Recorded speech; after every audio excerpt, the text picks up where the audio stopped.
Un cordial saludo. En esta oportunidad vamos a enfocarnos en el tema 49 del programa de microbiología y parasitología de la Universidad de los Andes, a saber, el correspondiente a parásitos ciliados. Para iniciar de forma muy general, hablemos de los protozoarios ciliados. Son organismos que se encuentran dentro del reino protista, de forma específica dentro del grupo Ophilocoeliófora, es decir, de aquellos que llevan cilios.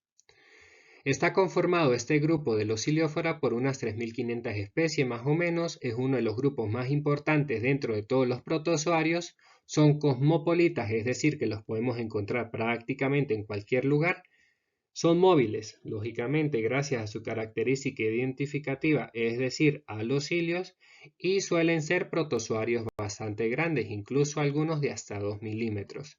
Recordemos que estamos hablando de organismos eucariotas, cuyos orgánulos se encuentran bastante organizados con funciones específicas delimitados por lo general con membranas particulares bien definidas. Aquí tenemos algunos ejemplos de estos protozoarios. Como vemos, en todos se encuentra la característica identificativa, la de los cilios. En algunos de ellos, los cilios se encuentran rodeando la totalidad de la célula. Por ejemplo, en el caso del famoso y ubicuo Paramechium. En otros, los cilios se encuentran rodeando una región en específico de la célula, particularmente el citostomo. O en otros, los cilios se encuentran solamente en un costado de la célula, dándole incluso la apariencia de un insecto, como vemos aquí en la estilonica. Enfoquémonos ahora en lo que nos interesa de forma más particular, es decir, en aquellos parásitos ciliados de interés médico. Es decir, en aquellos protozoarios que tienen cilios que pueden causar enfermedad en el ser humano. Para tranquilidad de nosotros, solamente debemos recordar un nombre dentro de este grupo, a saber, el del Balantidium coli. ¿Qué podemos decir de este individuo? Bueno, dentro de todos los protozoarios que causan enfermedad en el hombre, el Balantidium coli, es el de mayor tamaño, es el más grande. Es un organismo que cuenta con dos fases o formas dentro de su ciclo vital o biológico, a saber, la de trofozoito y la de quiste. Es una célula que cuenta con dos núcleos, uno mayor denominado macronúcleo, encargado particularmente de las funciones de alimentación y regeneración, y otro más pequeño denominado micronúcleo, encargado particularmente de las funciones reproductivas. Su reproducción puede ser tanto sexual como asexual. Cuando es sexual se da por conjugación, cuando es asexual se da por fisión, particularmente la transversal. Su metabolismo es anaerobio y la energía la obtiene específicamente a partir de carbohidratos. Como ya les mencioné, este individuo, este protozoario, cuenta con dos fases o formas dentro de su ciclo vital, a saber, la forma de trofozoito y la de quiste. La forma de trofozoito es la forma, la manera en la que lo encontramos dentro del organismo, dentro del hombre o dentro de su animal reservorio. Es su forma móvil, su forma activa, mientras que la forma quística viene a ser su forma latente, como la semilla. Comparándola con el mundo de las bacterias, viene a ser como una espora. El quiste básicamente es el mismo trofozoito que se enquista, que se encapsula debajo de dos membranas, siendo capaz de esta manera de resistir las condiciones del ambiente externo, las cuales pueden serle adversas. De esta manera sobrevive y lógicamente esta es la forma infectante. Como vemos, la forma quística es de menor tamaño que la forma trofozoítica. Y para hacernos una idea de su tamaño, tengamos en cuenta que la barra que vemos en la parte inferior de cada imagen mide 10 micrómetros. Aquí podemos observar una representación esquemática del Balantidium coli en su forma trofozoítica. La palabra Balantidium proviene de un vocablo griego que significa bolsa. Puede sernos de utilidad recordar que el Balantidium tiene forma de bolsa. Como vemos, es de forma elipsoidal u ovalada. Hay que destacar en este esquema el Balantidium en su forma trofozoítica cuenta con un citostomo, que viene a ser como la boca de este animalito, unida a una citofaringe.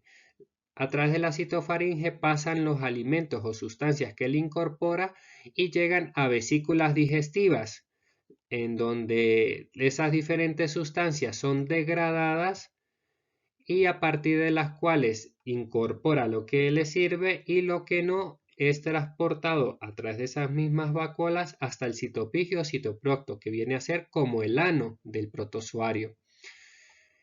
Tenemos lógicamente los cilios que le dan su movilidad característica y de forma bastante evidente podemos observar el macronúcleo con funciones específicas y a su vez podemos observar el micronúcleo, el cual se encuentra por lo general al lado o arropado en una concavidad presente en el macronúcleo.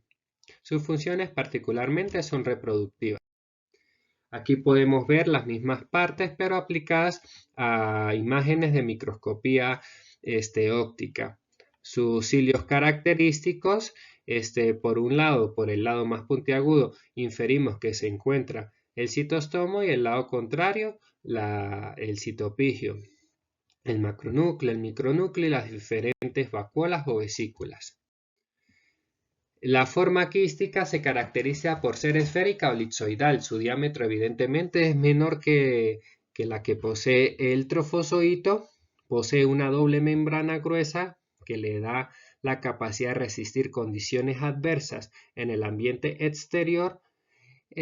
Sus dos núcleos pueden ser visibles y en los trofozoitos enquistados recientemente incluso puede verse los cilios debajo de las membranas. ¿Cómo es el ciclo biológico del Balantidium coli? Ya hemos mencionado que la forma infectante es el quiste. Él puede resistir las condiciones adversas del ambiente exterior.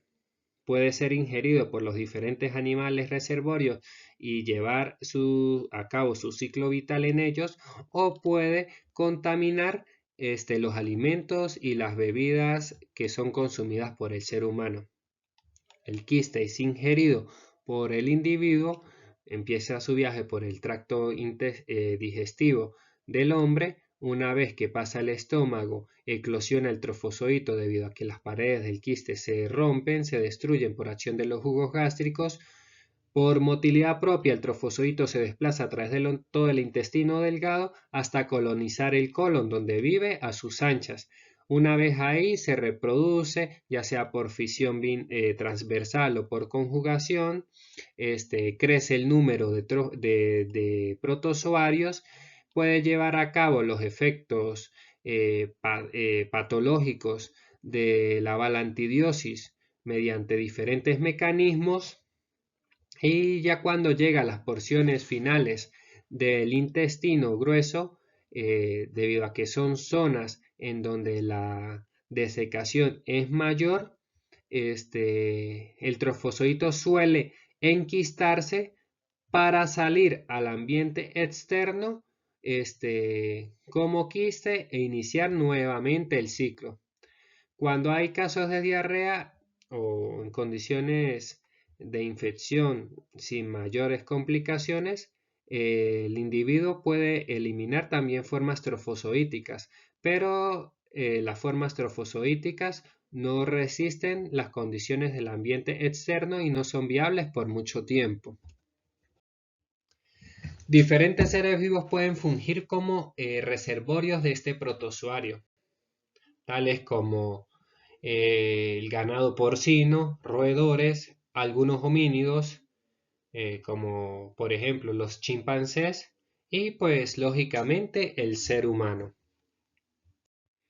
Detengámonos un momentico para entender algo que seguramente ha quedado en el aire. ¿Qué es eso de reproducción por conjugación?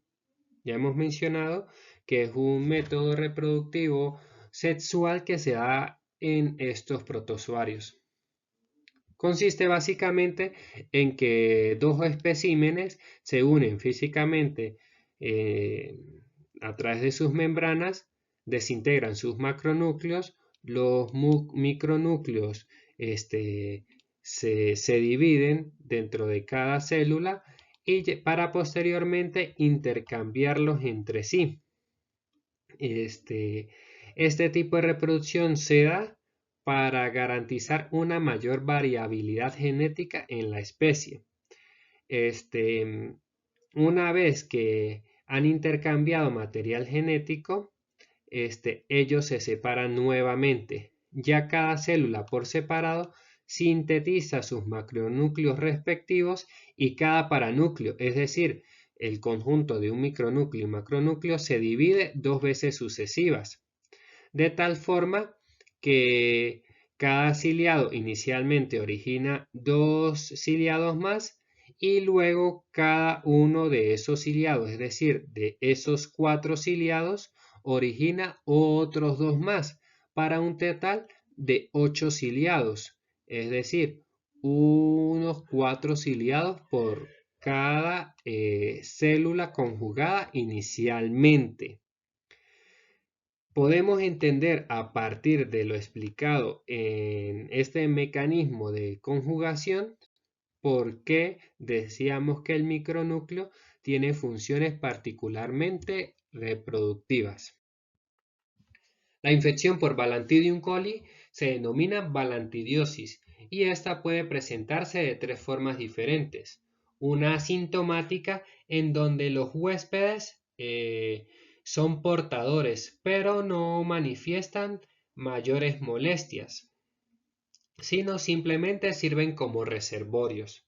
Tenemos una presentación crónica en donde el individuo desde hace un buen tiempo presenta diarreas y el dolor secundario a la invasión del trofozoito a la mucosa colónica, pero sin mayores complicaciones, y una forma aguda en donde puede presentarse un cuadro disentérico, incluso desarrollarse complicaciones más graves de forma fulminante. El individuo va a tener deposiciones diarreicas líquidas bastante importantes con presencia de sangre, moco abundante, dolor intenso, incluso con complicaciones tales como perforación e invasión de estructuras más profundas. En el caso de la balantidiosis vamos a contar con una lista de factores de riesgo, no muy diferente a aquellas condiciones que pueden predisponer a la aparición de una enfermedad o infección intestinal. Y también vamos a contar con una población en riesgo.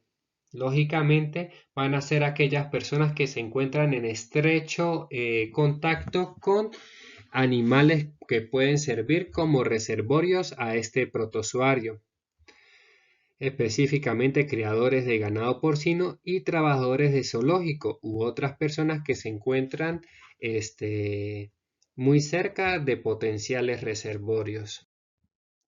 Los mecanismos patogénicos del Balantidium coli pueden ser tanto mecánicos como líticos. Los primeros van a estar dados de forma particular por la gran movilidad del protozoario, así como por su gran tamaño.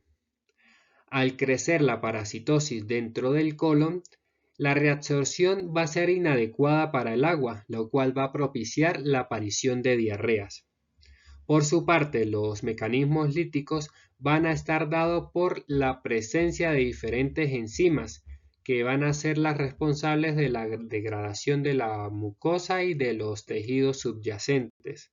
Se ha identificado de forma clara la presencia de hialuronidasa.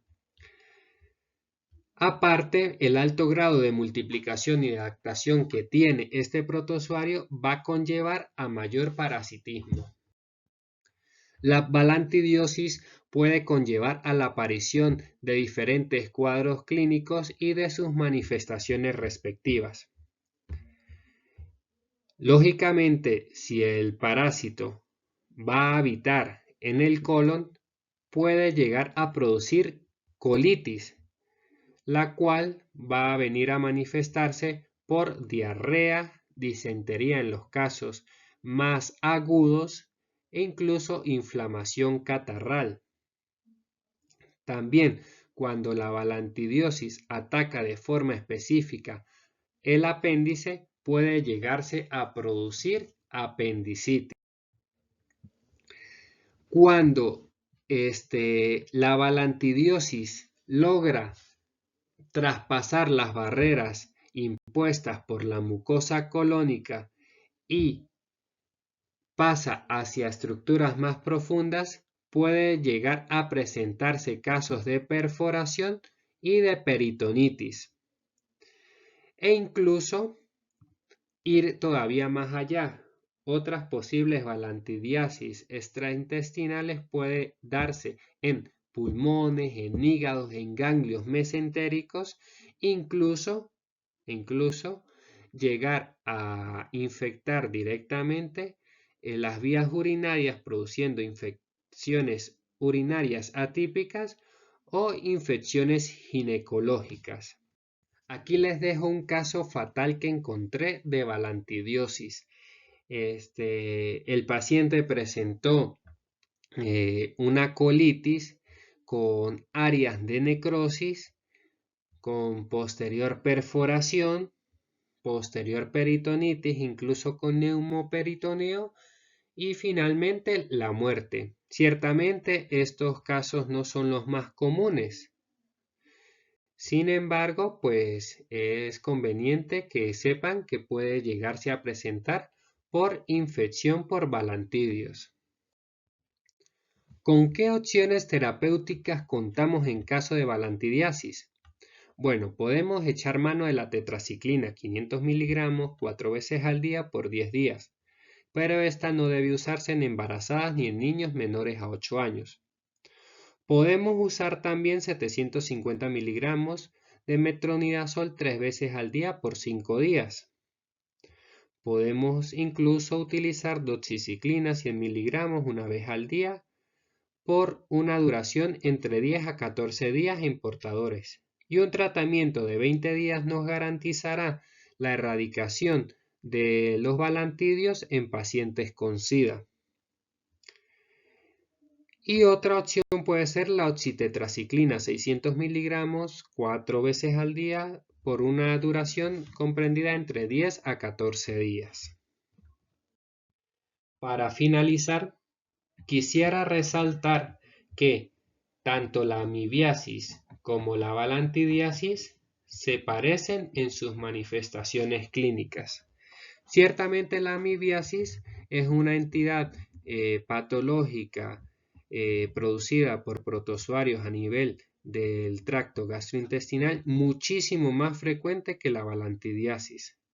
No obstante, podemos llegar a pensar en infección por Balantidium coli en aquellos casos en donde el paciente nos refiera contacto estrecho con animales que pueden fungir como posibles reservorios de este protozoario, particularmente en aquellos que se dedican a la cría de ganado porcino.